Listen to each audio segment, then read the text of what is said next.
don't like haters. Leave me alone. All right, let's have a hater episode coming up. No. We'll do a hater episode. We should have a hater episode though, like in Chappelle's show. We can all dress up hater for awards. coats. Player haters ball. Yeah. Yes. Yes. All right, I hate you. I hate Let's you. Get it cracking. All right. We part at night, like dot by day. Got stories you can't build, but you hear them anyway. Short king cuff, but he's built like a tank. Pharaoh got the man bum with the wisdom in the bank. This ain't CME, it's a mic and a mission. We fuck around and somehow you listen. What's up, everybody? We're back at it again for I'm a Pod Star, Not a Doctor. It's your boy, the Cuff Daddy, and my man. The American Swindler.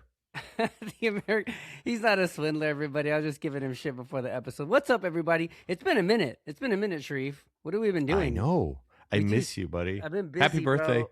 I've been so busy. Why can't the podcast just be the job? I thought we're working to this.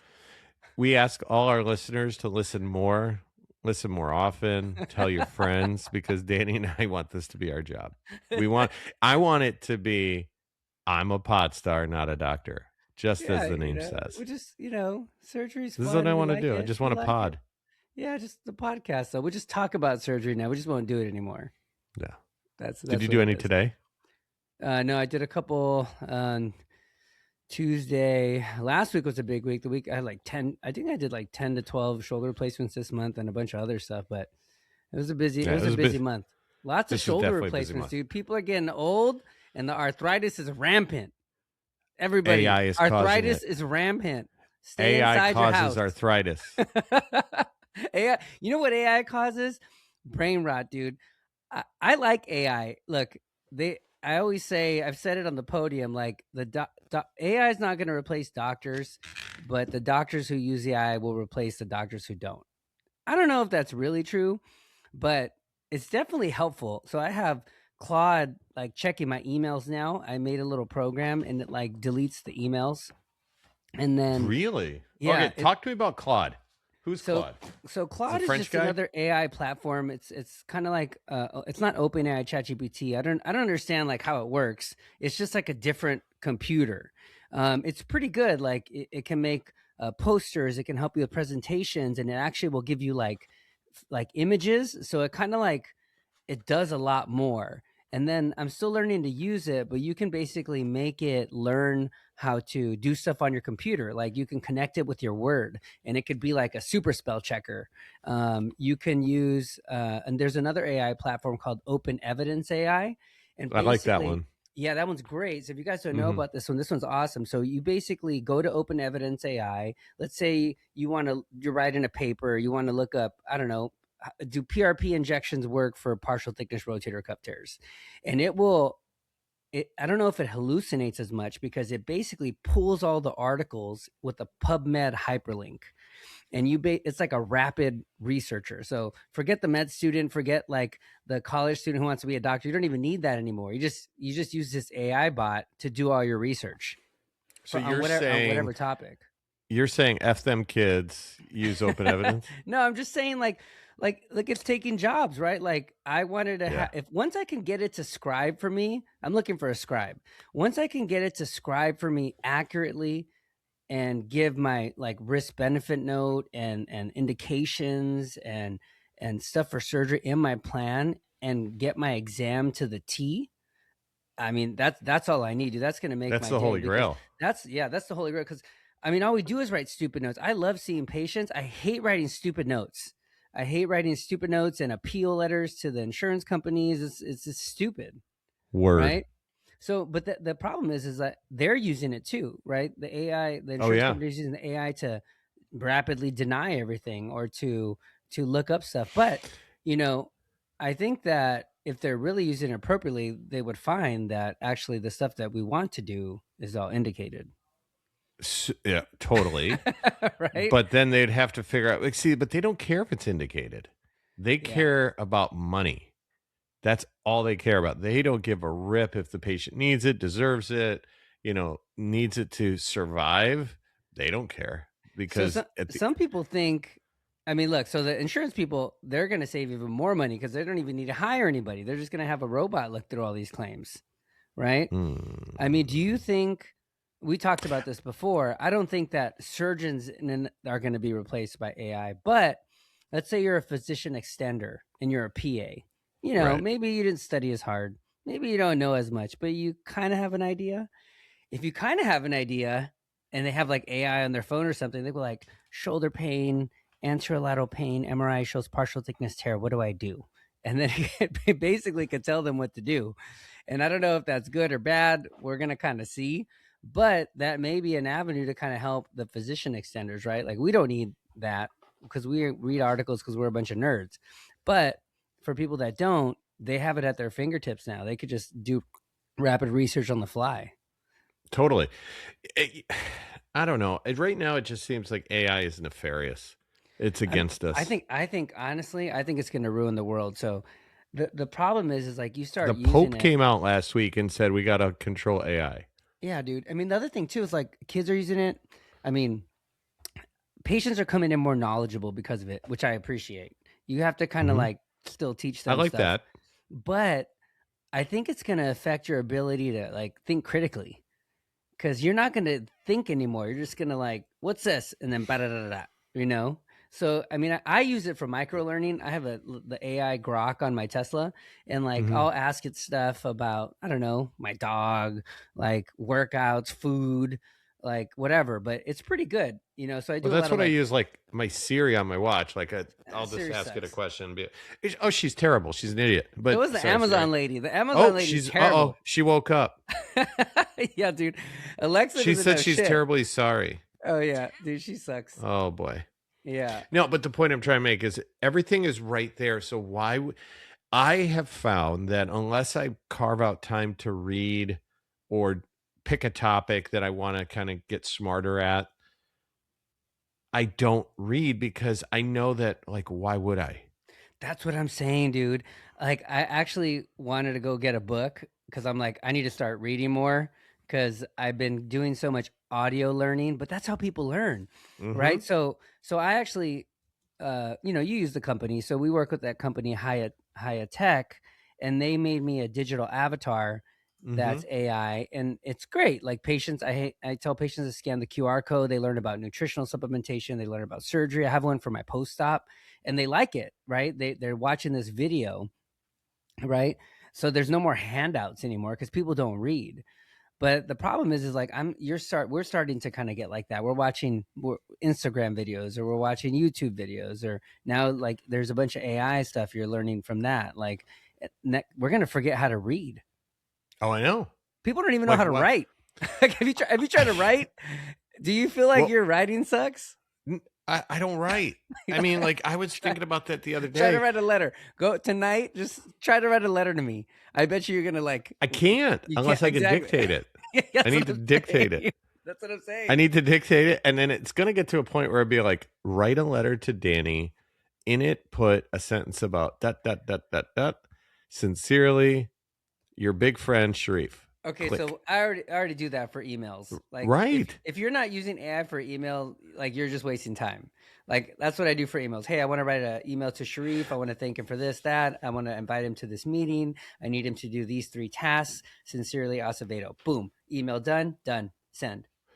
But is it making us stupider or more efficient? Both. I think you're right. Yeah, both, dude. And then the other thing too is like, dude, a lot of people are like, their jobs are at risk. I mean, I don't know if our jobs are truly at risk, but like, you know, compliance people, marketing people. Bye. I don't know. Compliance people can go. Bye. Even with stock markets, like the AI, there's one that can like read the stock market and like give financial. Like, what about these? I have a financial manager. I like the one that automatically lets you do what Pelosi does. Have you seen that one? Oh, I saw that. That's a good one. You'll get rich. Make some money. Yeah, because she seems to be insider trading. So allegedly. And therefore you just do what she does. You'll be rich. Yeah. These rule breakers, man. I wish I was a rule breaker. I follow the rules too much. I'm such a rule follower. You are. I know. There's no fun in that. I just don't like breaking the rules, man. You know, I like doing what I'm told and not getting in trouble. You know, I was indoctrinated early on. Yeah. So get a burner account with AI so that it thinks that AI was doing it, and you'll be like, dude, I didn't know. Yeah, I don't know. I think for sure the regulation needs to. I think it grew too fast. There's not enough regulation. Who knows what's gonna go on? And Well, like I I don't wish. even like what's real. Like I was looking at some videos. Like I'm not good enough. It's pretty good right now. I'm not good It's enough to getting, see and if it's it's only getting better. Like even it's 6 months ago, you would see an AI and go, "That one's AI," yeah, yeah. and And now it's like, "Is that one AI?" dude, And then we have a president who's wild, so it could be AI. I had a single friend of mine. Oh shit! I hope he doesn't listen to this podcast, but he fell in love with the girl that was that was AI on Instagram, like legit. Like, But he and we thought had she was real. he was shocked when we told him it was AI. Shocked, like floored, like for a whole week he was depressed. You know what the sad part about it is? Yeah, He ain't the only one. he's probably not. I I mean, guarantee it. he was There having was conversations with this AI thing. wasn't there that movie? We may have even talked about it. It's with Joaquin Phoenix. Oh yeah, her. Yeah, her and Scarlett Johansson is like the AI, and he falls in love with her and the voice. And I mean, she's not even a real person. She didn't even have an Instagram account. She was just a voice. It's wild, bro. I mean, the only thing I want to be able to understand my dog. Like once they get the AI to get the dog to talk, I'm all in. Like let's go. Bobby, can you remake "I'm in love with a stripper," but I'm in love with AI? Thanks, Bobby. All right, that's all. And then we'll play it at our next episode. Yeah. All right. So who's our guest tonight? So Are we talking about AI? We are. So, you know, I'm very interested in AI. I think that, you know, using it for education in our realm has been great. So we have my friend and my ex, he actually was an attending at USC. He used to be a hand surgeon, and now he works for this company called Haya Technologies, and he helps them. I think he's their CMO. He helps them develop avatars for physicians. They make consents. They work in big hospital corporations to help them do education, research, etc. His name's Dr. Ali Giasi. And we're going to have him on. We're going to talk about what he's doing, what he thinks about this whole AI mess, and what's going to happen. Let's bring him on. What's going on, Dr. Giasi? How are you? How you doing, Danny? I'm good. Do you Not know Dan. Sharif? I know American Sharif. I know all Pharaoh? too well. Yeah, I've been listening to you guys' podcast for the past 2 weeks, and I'm kind of addicted now. Because anytime let's go. Well, yeah, man, I've been binging it for 2 weeks. Yeah, 2 years worth in 2 weeks. Fair. So, Well, welcome, new listener. So we were just talking great job. offline to start the episode about AI. So we're just going to get into it. So you work for Haya Technologies, right? Like, what are you doing there? So are you still doing hand surgery, or you're not doing surgery anymore? No, I stopped doing surgery about 3 years ago. I've been involved with the company for 7 years. I'm a chief medical officer, co-founder, investor in the company, and it's pretty much 90% of my time now is spent with that project. So, yeah. So you guys, so I was telling the listeners, so you make these avatars, and you made me a really cool avatar. Sharif has one, and I've been using it for like patient education, and it looks just like me, and it sounds like me. It's kind of freaky, but it's been great. And I was telling Sharif that like it takes away a lot of the education stuff, and so I mean, what's the move? Like what's the next thing? Like, are we going to be replaced by these avatars? Because the AI is pretty good. No, it's really good. I mean, look, I would say, I don't know numbers, but I'd say majority of doctors are very good at taking care of patients. They're just not good on camera. They're way too busy. These days, having a presence on the internet, some sort of presence, is important. If you start looking at different websites, you'll see some that are nicely curated like yours, but others that are just like, a photo of your residency graduation like this, right? And patients check you out, so patients definitely check you out, and they want to make sure that, they know you before they actually see you. So there's that, but there's also the efficiency factor, right? You know, the important conversations you're supposed to have with patients aren't survival rates of the glenoid at 10 years, right? You want to just like know that they trust you, their home environment's safe, they're not drinking. You kind of got to make that connection with them, right? So in a 7-minute office visit, which I think is the average time these days for most office visits, like how do you get all that information across to them? How do you connect on a personal level? And how do you not rinse and repeat that 6 months from now when they want their Hemi, right? So, you tell them everything about it, all the risks, they love you. And then 6 months later, when they're signing up for the procedure, like, what is it you're doing again? What kind of metal are you using? So on and on. So that is the other component of it. But really, what we're discovering is that there's this gap. Patients trust you, but they have a significant knowledge gap about the condition. And that's a good setup for having unmet expectations. You didn't tell me it was going to need a revision, or I didn't know it could get, So bridging that gap is really critical. And there's lots of ways to do it. First is to identify it, but also to reiterate, reemphasize, not just to the patients, but also to the family members as well. And then the final component is what we're proposing is different than what most interactive media solutions are, which is, you presented something and then they give a comment. We're not talking about comments. We're asking actually questions. And questions are very important because they reveal a state of mind and introspection, a thoughtful process that's happening that is not so apparent when you talk to somebody. And those questions may not come up in a 7-minute office visit, or they may come up God knows when.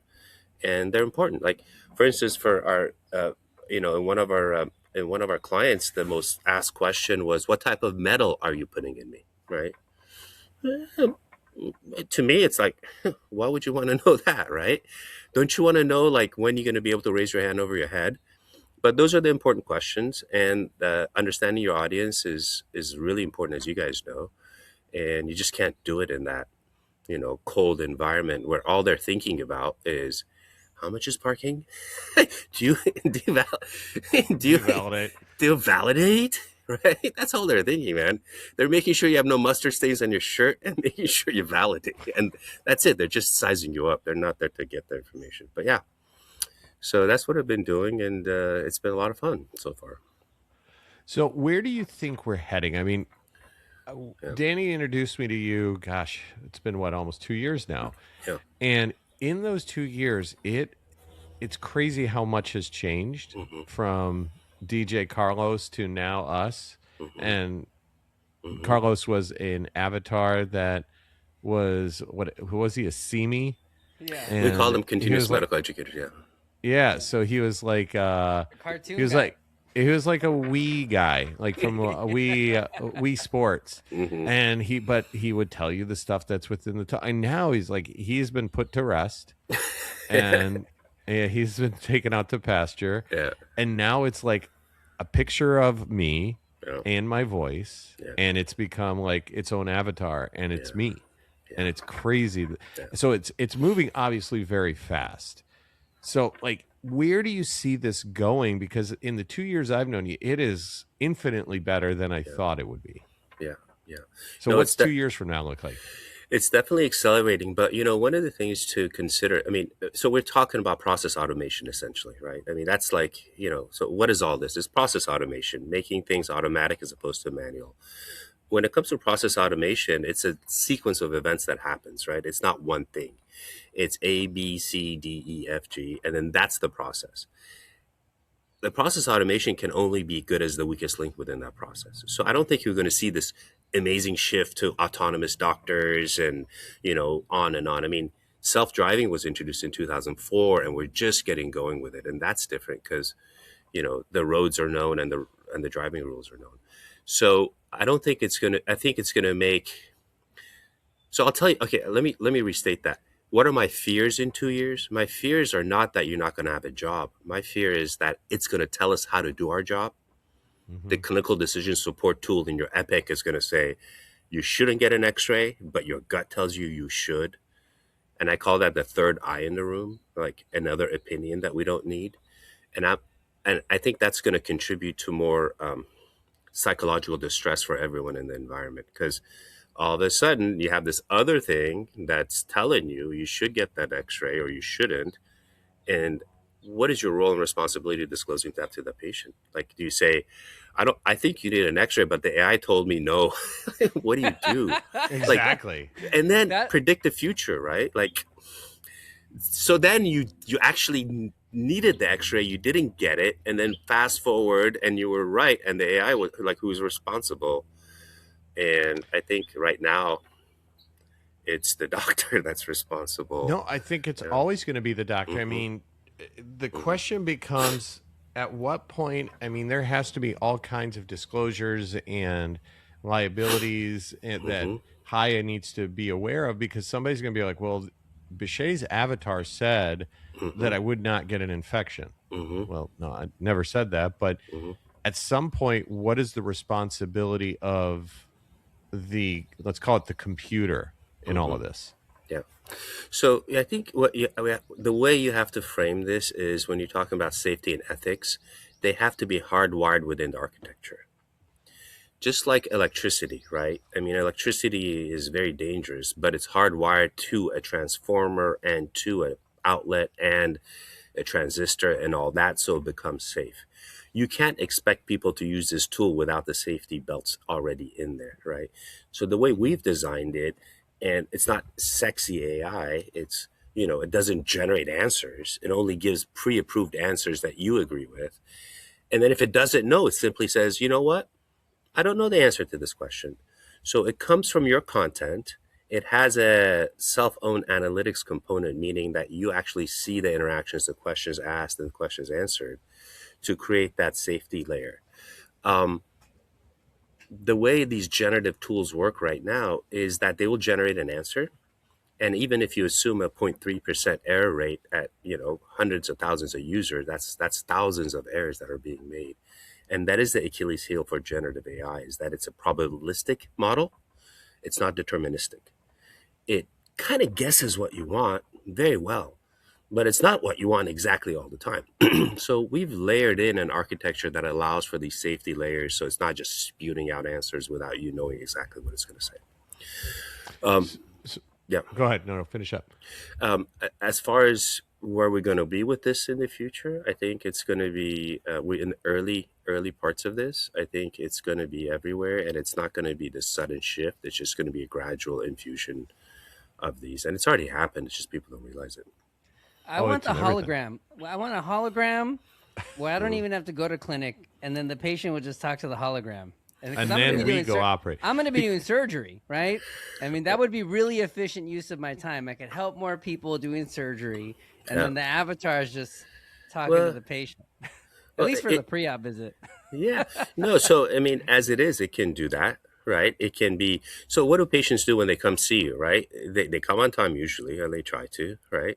Then they sit there for 25 minutes reading Life and Garden magazine or God knows what else, right? So we're actually using that downtime in clinics to educate patients on their conditions, but then beyond the visit too. So when they go home, they have that information they can share with family members and whatnot. Holograms are interesting, but they're very tricky because they have to do with the light environment. And people have tried it in the past. It's just never taken off. Tupac was real. When Tupac came out of Coachella, that was pretty good. Yeah. It's just not scalable, right? I mean, you want to do Tupac and it's just not, I mean, the high end stuff. That probably took months and millions for a 4-minute set. Yeah. It's not something that can be on the fly. Yeah. And I think that this is what we're talking about. I think the workflows it's more going to be cerebral. I don't think we're at the point where it's going to be physical. Hey, Bobby, do you have that video I asked you to pull up? So can you see the video? Do you see your screen? Okay, we're going to pull it up if he comes on. Here we go. So I don't know if you saw this, but they programmed this robot to dance like Billie Jean. It sucked. Dude, check this thing out. It was the funniest thing. So I was this point.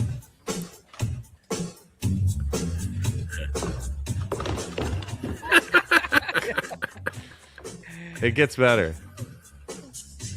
Oh, there's the moonwalk. So, but you can tell it's get, and then he goes, oh, game over. He's dead. Game over. Yeah, and then some people And then think watch that how they take robots him are away. going to do surgery. They can't even dance. Watch how he gets taken away. Come with me. Come with me, punk. He just drags him off. He's a little robot. Yeah, but the point is like I just don't see You're right. the physical stuff getting removed that needs to be different. And what I mean by that is I could see a robot that's going to build a car, and that's been in play for a very long time. It stamps a hood or it does something like that. That's simple. It's one task. But when it needs to have multiple tasks that need thought in between, I just don't think it's like he fell down the stairs, had no idea what to do. He was like, I just give up. Yeah.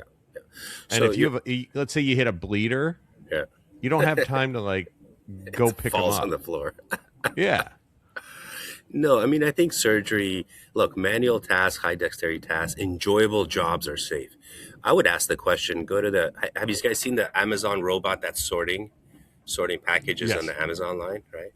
So ask the Amazon employee if they enjoyed their job, right? I mean, that's a horrible job. But what if that employee who is now retrained is able to tune the robot, oil the robot, recharge the robot, pull it off stage when it's broken, right? So you're upskilling. Now, is there a plan to upskill? No, I don't see that happening, but that's the direction. You make the accountant the wealth manager. You can make the nurse practitioner as, well-versed as potentially as the internist. Can you that's make... what we were talking about, right? Because they have so much more knowledge at their fingertips that we didn't have. That's right. Yeah. They do, but there are gaps too, right? I mean, you'll walk in the room and you go, uh-oh, this guy's having a heart attack. You didn't even know why you said that. You just look at the guy, you're like, oh, this doesn't look good. He's having a PE, right? But can humans do that? Not yet. Can computer vision can unexperienced humans do that? Yeah, unexperienced. I mean, can someone who's green do that? Not yet. It takes time. You have to make mistakes. Can computer vision potentially do that? Yes. But are we there yet? No. We need a ton more data. We need a ton more. Well, I'll raise you this: you see somebody go down and clutch their chest or something like that. A child walks in the room. A child who's not a physician can probably say, "This isn't right." Like in Godfather. And so the point is like, unless you've trained a robot, because the robot is blank. That's right. Unless you train the robot to say, if you witness somebody fall down and clutch their chest, then go to this. It's like all the old stuff, at least I'm old enough, probably about your age, Holly, where, if this, then that. That's how you would write code. That's right. So a child doesn't have the child just knows that that doesn't look right. Right. So, for robots, one of the things that's happening is they're creating simulations in virtual environments to make errors, right? And then having robots play with robots. It's got to be a world model that they learn from. And right now, these models are just text only from the internet, right? You need smell, you need sound, you need sight, you need all these other elements to come into the data set in order to train these robots. And vision is a big part of it. That's why the Tesla automobile is trained on vision only, mainly. But I think it's going to be a long time before we have enough data sets to be able to train them. And simulation is one way to speed that up, right? Create virtual environments to train the robot so it knows what things are. But we're far away. So how far are we from? All right, so now we're talking about electric cars and gas cars, and they're like, oh, well, we're using up all these resources. At what point are we, because now everyone's like, oh my God, everything's heating up because of all the computers running AI and all this. So is it bullshit? Is it real? And if it's real, I mean, when is that going to be a topic during a political, debate about resources for AI, because it's taxing our world. See, I think the tech industry's done a horrible job of explaining this. Remember 2 years ago, they said it's going to get smarter and smarter and better, right? Well, guess what? It's all convergence, right? So you could look at these models; they're all kind of coming to the same data point. The other thing that's happened is they continue to make mistakes. Now we're finding out it's not about the model; it's about the deployment of the architecture of the model, how you tell it what to do. Um, it is good. It's a hot topic. They've demonized. I mean, AI right now ranks somewhere between the Iran war and ICE as far as negative rating goes. It's like people are scared of it. He But told me the, this It, last I week. mean, I thought it was it is kind of scary. I was telling Sharif, like, I think like people are gonna lose their critical thinking. Like, I'm using AI for a lot of like little tasks now, like Mhm, the Claude and the mhm, email and a lot mhm, of little stupid things that waste time. But I'm mhm. losing. I feel like I'm gonna lose the ability to like write an email because I make it write Mhm. emails for me all the time. Yeah. Like if I Yep. actually need to sit there and like type it out, like I won't Yep. know how to talk. Well, I think, the mature brain is probably protected. It's the developing brain that I'm more worried about, right? But that's already happened to a degree. Spell check is a form of, autocomplete essentially, right? Yeah, yeah. So kids don't know how to spell. They don't know how to read. I mean, literacy in the they United don't know States is punctuation. they don't. And one of our Oh, proposals is this addressing this low health literacy crisis in the West. The average literacy rate's like sixth grade. We write everything in sixth grade literacy level. We present the videos because people are visual learners. What's wrong with visually learning? I mean, you're gonna at figure out one how to point, read. at one point we were visual learners in caves, I guess, right? We're drawing on caves now.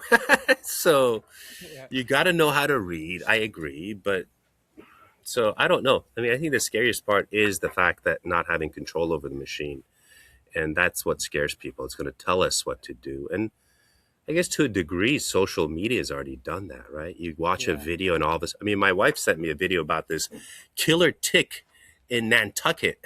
I'm like, honey, why are you worried about a tick? Yeah. Like, What do you think about robots in surgery?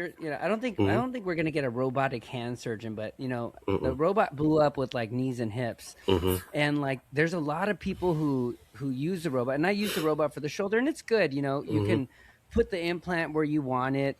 It makes it tedious. There's less like you still need like the feel. Like I've done 2,000 shoulder replacements now, so I know what it's supposed to look like. So if the robot breaks, I don't even care. Like one time, yeah, the robot wasn't really doing it, and I just put it in how I wanted to put it in, and it came out great.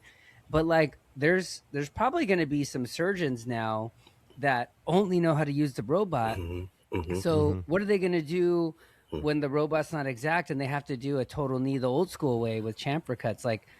Like are mm-hmm, they, there? Some of them I've heard that they've canceled cases because the mm-hmm. robot went down. I Yeah, don't know if yep, that's because the patient wanted the robot, you mm-hmm, know, and yeah, that's a little scary too because it's a great training tool. We're gonna start training residents using the robot, yep, but you got to know how to put it in. You got to know how to do the dissection. You got to know what it's supposed to look like without the robot. yeah. That's a big struggle, and an analogy it as laparoscopic surgery, right? I mean, lap choles are now routine. Open choles are not done, and you can't train. There isn't enough open cases to train people, so that is a concern.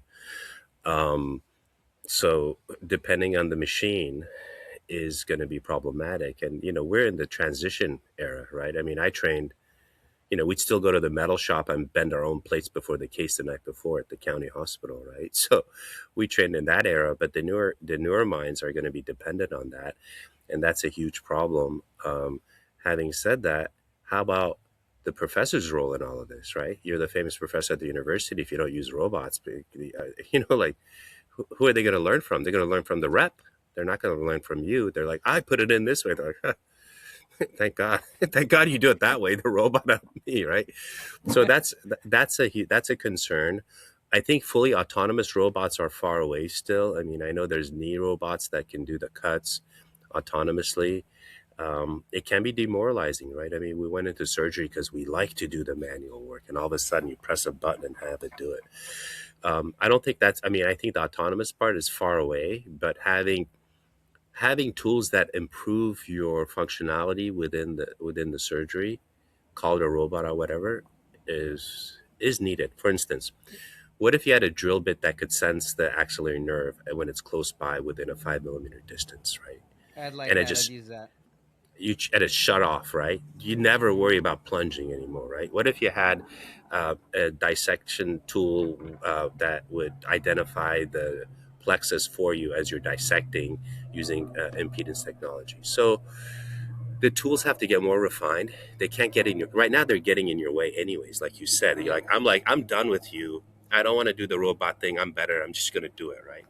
So they got to get to a point where your gloves are smart as, you know, I just as feel the like robot. people like me and Sharif who just knock out shoulder replacements. We teach people how to do it. We're gonna be a dying breed, like with this robot. Like, there's not gonna be anybody like us who can do it on their own, make all the decisions on their own. It's all like, even with the preoperative planning. Like, I plan 95% of my cases now, Mhm, and that's been huge because I have all the information. I know the size and stuff, but a lot of times it's sometimes wrong, and I got to mhm, make an audible. I'm like, hey, you know what? I actually had to use mhm, a bigger sphere this time, or a different mhm, stem. Like, and even the planning was wrong, right? And I had to make that decision intraoperatively, mhm, and I was confident because I've done it before. But mhm. like, if you've never done that before and you're just trusting the computers, I don't know. That's scary to me. I don't want to have surgery from a surgeon that only can do it with the computer. But Right. we've already seen it. Yeah, We've already seen this. I mean, it's already I'm happened. teaching fellows and residents right now that have no idea how to tie a knot. Yeah. They have no idea. And so, I mean, well, because let's call it what it is. Everything's knotless. Yeah. Industry came out and said you don't need to know how to do this. Hmm. So over the last maybe decade, Hmm. that has become a lost art. Going back to what Ali was talking about, the open bank cart is a Hmm. lost art. Hmm. And these are things that still have a place. Why do you think we go to coffee shops? We have a robot at home. It makes your coffee. It's called a Hmm. Keurig. You Hmm. click the button, magically the stuff drops out. It's coffee, you drink it. But there's something nostalgic about watching a barista like put the foam in and do this and make it from when it was a second ago. Those were beans, Hmm. and now you're looking at the other end and you're drinking this, and it was 3, 4, 5 minutes. Yeah. That's the nostalgia in it. Especially with that big ass $6,000 one that they have at the boutique Exactly. ones. That's Yeah. that coffee is delicious. It's incredible, right? But that's the point. Is I think the sad part in all this is you're right that we're going to get to a point where our job is to babysit the robot. Hmm. It needs us. We still probably are doing the approaches, but then once you get to a certain critical step, if you're a spine surgeon, it's figuring out where the pedicle is and it's going to perfectly position it with the right length screw and dot, dot, dot. Okay. And our job now is to click the button to make sure it works. And if it doesn't, yes, we still have the ability to do it ourselves. Yeah. I think that's where we're going, but I don't know how far off that is. No, I don't think it's in the immediate future, but I do think the new generation training will be used to that. But here's the thing. Do you guys remember library cards? I remember Yeah. going Yes. to the library, Yeah. Yeah. finding Take the thing JBJS 1967, finding a copier, getting a photocopy of, right? Now it's whatever. It's right there, right? But So, that's why, I mean, look, that's why I like AI. I use it. I work with your company. I don't want to be a boomer and like I'm this old guy. But you're right. We're in the transition mode. I still remember this, and now everything's new. So it is scary, and I don't. It's hard because you don't know like what to give up, what's worth giving up, and what to keep. Right. But I don't want yeah. to keep. I don't want to lose anything. I like all the skills that I've had. But it's a interesting time. I do think AI is going to help me do surgery more accurately for sure. When they fix, the robots get better. Maybe there's like a robotic assistant that would be huge, and I That don't just have to holds hire your anybody. scope, right? I mean, Yeah, that's just like right yeah, there. Just holds the yeah, camera while you're doing a yeah, knee, right? I mean, that's the yeah. so like Or the cut sutures for me, and then I don't have to hire as many people. yeah. Well, it's not hiring as many people as it is. We're resource constrained. I mean, Yeah, would you rather do a case by yourself or have Sharif help you, right? I mean, like having an yeah. expert hand in there, you're just like having fun, right? So, but I know that it's going to change the field. I think it's going to be a slow progress. It's not going to be this shift like in like 3 years, all of a sudden everyone's out of a job. I think if you look at the timeline, it will be just a gradual, shift into this while the technology is getting better, but the adoption takes a while. I mean, the car came out in the late 1800s, but it was really till the 40s and 50s that cars were then mass produced and utilized. So it does take a while for this stuff to happen, and then you just got to break through the noise and try to understand what's real and what's not out there, because there's a lot of hype going But on. what worries me with that is the ability to manipulate the resources towards it. So I live in Detroit. What is Detroit known for? Cars. Exactly. So all of our mass transit, once the cars started to hit the roads, the big three here made it very clear that they didn't want mass transit, because they wanted, instead of 50 people in a train car going to work, they wanted one person in one car going to work. Hmm. And that's what would make sales. And so they figured out a way to band together and essentially completely remove all the mass transit that we used to have trolleys, and we used to have all kinds of stuff. They're all gone. See, And okay, even yeah. a few years ago, they wanted to put it in, and they were going to put in a 25-mile train that starts all the way up, and we'll call it Pontiac, which is 25 miles north of the city, goes all the way down Woodward, which is the main street that goes all the way downtown. And they lobbied against it and got it shut down. It's crazy. And so I think the worry comes is the horrible things always happen when you don't expect it from where you don't expect it. How about this? What if there was some magical injection that an internist can put in your shoulder that reversed all of the arthritic conditions in your shoulder? That's Right? coming. I think they have that in Germany. Like, you see what I'm saying? That's like a leapfrog technology that all of a sudden makes. I can tell you, for instance, like knee arthroscopy, not as many patients really are seeking that. They rather get a PRP or they rather do therapy. For my practice, patients would come in and, for CMC arthritis, anything but to get an operation, right? And that's just, I saw that shift after COVID. Like, people were like, I like you, but nah, I could suffer some more with this, right? So there may be things coming from the left field we're not aware of that's going to really bypass a lot of the things we're doing. And one day they'll say, remember they used to put metal into people? Like, what was that all about, right? I say But we inject super glue. No, I'm kidding. I'm kidding. I'm kidding. Well, yeah. I do want to ask you before you go. I don't want to take too much of your time, but so what do you think? Like, I've given talks on AI before, and what do you think for people who are kind of against it? Let's talk about like people in their mid 50s. They're kind of, they got another 15, 20 years left, like, and they don't want to use AI. Like, should we encourage them to use AI, get familiar with it? Like, what do you think? Yeah. Like, do you think that if they don't use AI, that they're going to be left behind? Yeah, I think it's going to K like this, right? There's going to be people that are going to use it. They're going to get super good at it, and they're going to get intelligent. They're going to people that are going to be left behind. I can tell you, I mean, like, English is my second language. I'm not a great writer. I just am not. I'm good at sciences. I'm not good at writing. But AI helps me write much better. All of a sudden, it's leveled me up, and it makes it, you can read something I write and it makes sense. Um, as far as encouraging people, I think people will naturally either gravitate toward it or not, and it has to do with the level of risk mitigation in their brain. And I think some people are going to be early adopters, and there are other people that aren't. Having said that, I can tell you, like, within hand surgeons are the most conservative. I think if you look at orthopedics, like pediatrics maybe, but hand surgeons are very conservative as far as their approach. Right? They're always, very much like, you don't need technology, and oh, look at this X fix, I made it out of paper clips in my right. Rubber bands and paper Rubber clips. bands, like, they're proud of that, right?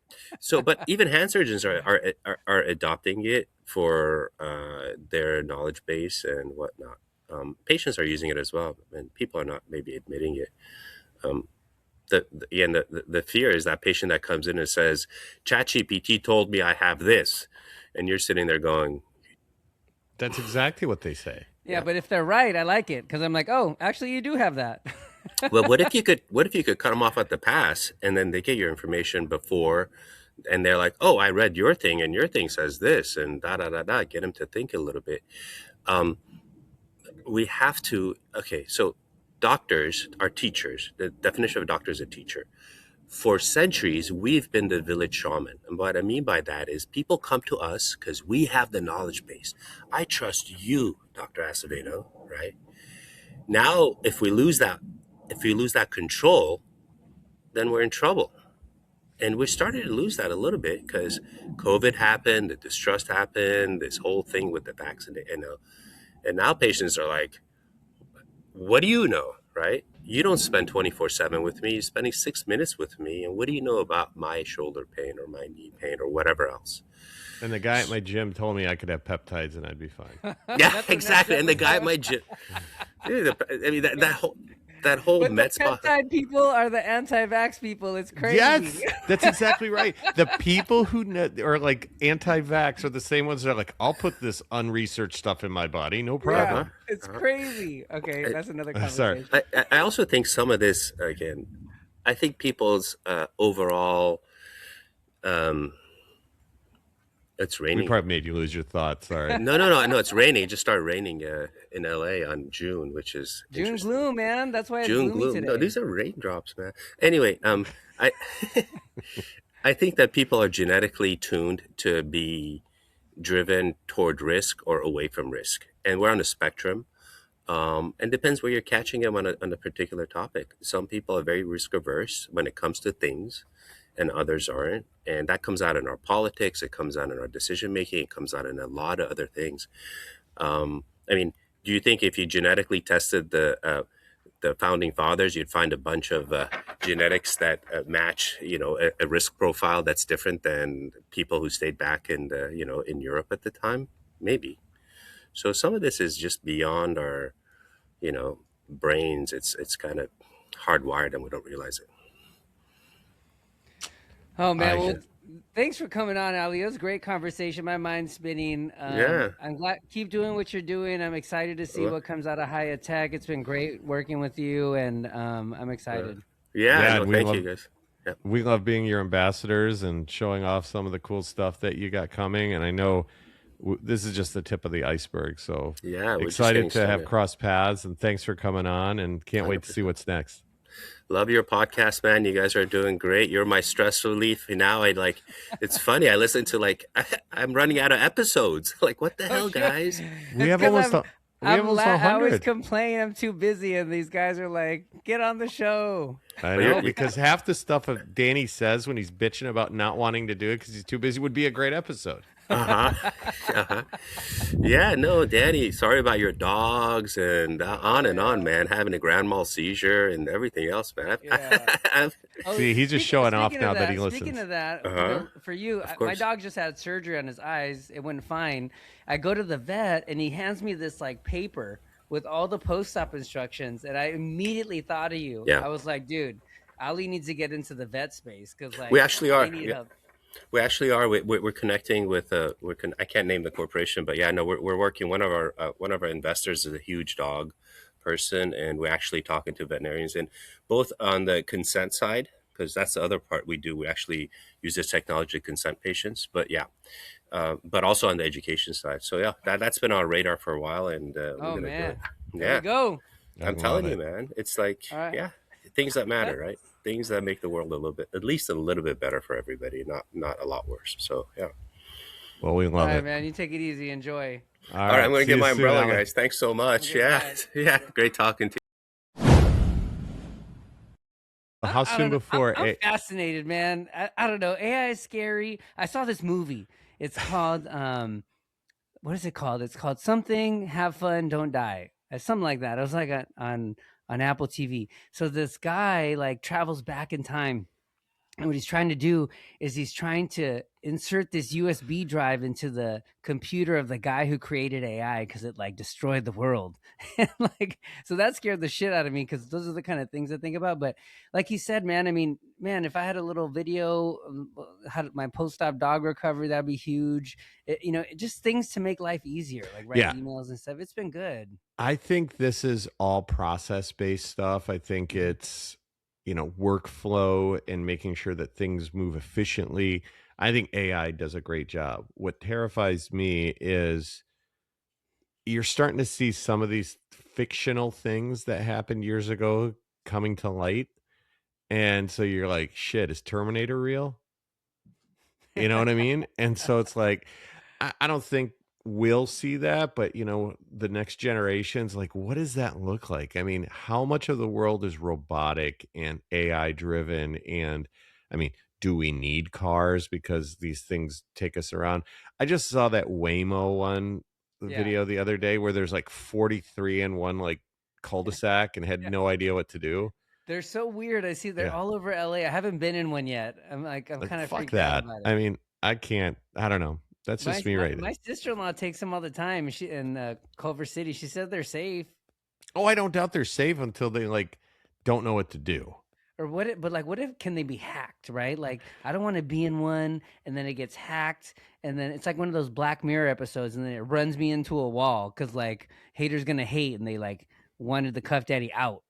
Wasn't that in one of the Fast and the Furious movies where like all the cars like were magnetized and they started like falling out of like garages? Dude, I don't know. I think I've only seen like 4. There's like 9 or something. I think they're on 11 or 10. There's too many. I don't know. There's too many. We digress.